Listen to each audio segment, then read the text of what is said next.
Ayan mga kalisto, sumali nga tayo dito sa one of the biggest event dito sa Tarlac. Luzon, Visayas, Mindanao, dumayo dun sa isang lugar. Yun ay yung Mount Pinatubo. Pitra, napakaraming sumaling trail rider dito. And hindi ko matiis gamitin yung adventure bike para mabigyan kayo ng feedback. Kung ano ba ang problema pag adventure bike ang gamit. Ito na, manood lang kayo hanggang dulo mga kalisto. Medyo kabado ako sa araw na to. Pangalawang ride ko pa lang ito dito na sa event na to. Sumali na tayo. Para kaming mga epal sa mundo ng dirt bike. Kasi tingnan mo naman, puro pang off-road. Tapos kami, adventure bike yung dala. Napakaraming langgam. Tapos biglang may salagubang na sumali. Kahit hanggang gitna lang, masaya na ako. Kasi nga, very intimidating yung bigat ng dala ko. Napakabigat talaga. Hindi ko alam kung anong gagawin. Kung nalunod ito sa tubig, nalunod sa sand, hindi ako confident na magbaklas or maaberyahan dito sa motor na to. Si kamot kaya mata! May kami niya raramidin niya gamit to eh. Feeling ko untik na akong nadaganan ng pison nung natumba siya. And then yung inangat ko, talagang deadlift ang nangyari. Napakabigat niya, siyempre 200 above kilos yan. Binangon mo habang nakahiga siya. Yun yung mga challenge niyan. Siguro sa isang beses mong binuhat, kaya pa. So sa pangalawa, nanghina ka na. Sa pangatlo, pang-apat, yun na, dun na magkakaalaman. Lalo na mga panglima. So yun, pag natumba ng panglima, wala ka ng lakas para itayo yan. Kasama natin is Copy 400 Cafe Racer na naka-customize pang off-road, and KTM 390, and yun nga yung motor ko. Meron din kami mga nakitang mga motor dyan ng mga big bike gaya ng mga CRF 300L. So ito atang dirt bike kong pinakamalaki, pinakamabigat, pinakamalaking sumali dyan. Yun, yan o, para kaming epal lumulubog doon sa mga malambot na part ng sand na yan. Para kang nasa kumunoy. The more you rev, kung lumalim na siya, the more you rev, lalong bumabaon yung likuran ng adventure bike namin. Nakakahiya. Sabi nila, kailangan mo lang daw bilisan ng todo, which is wala pa akong confident para bilisan ng todo itong.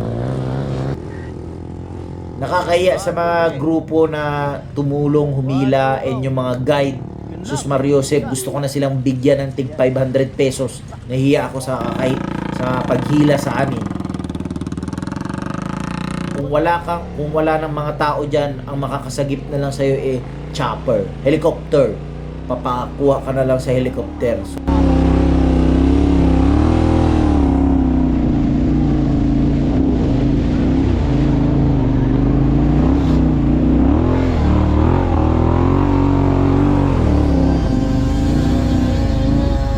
Dual sport na STR Scorpion, yung stock na gulong ng Tenere, yun, gumigewang parang salbabida, napakalaki. Nilagyan ng spike na guhit-guhit din, sinabi pang off-road na yon. Napakadulas niya, and yun, medyo nasanay naman tayo agad, medyo naka-adapt naman agad tayo sa ride na ito. Mawawala na yung lula mo ng kaliwat ka ng dulas once na nasa sand ka, kasi puro dulas gaming dyan. Hindi ka makadiskarte kung saan mo idadaan yung front wheel mo. Hulaan ang mangyayari kasi nga puro plastic yung nasa harapan mo.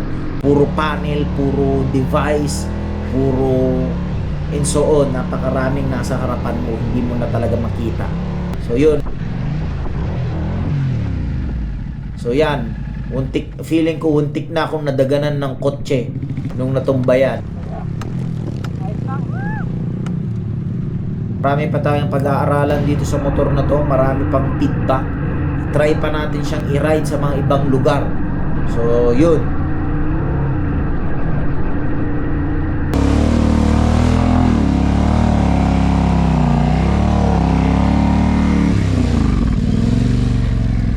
Patay. Sige, daan-daan lang rin.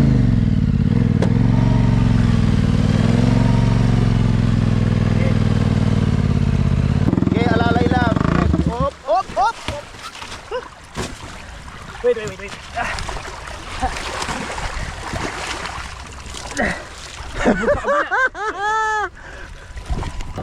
Tingnan natin kung ano ang feedback natin sa mga next ride na ito. Panoorin nyo. Medyo i-hard thrill din natin siya ng konti. Let's go! See you in the next video. Let's go! Yup po! This the motto, number one, always for you. Yeah, this the motto, it's the motto.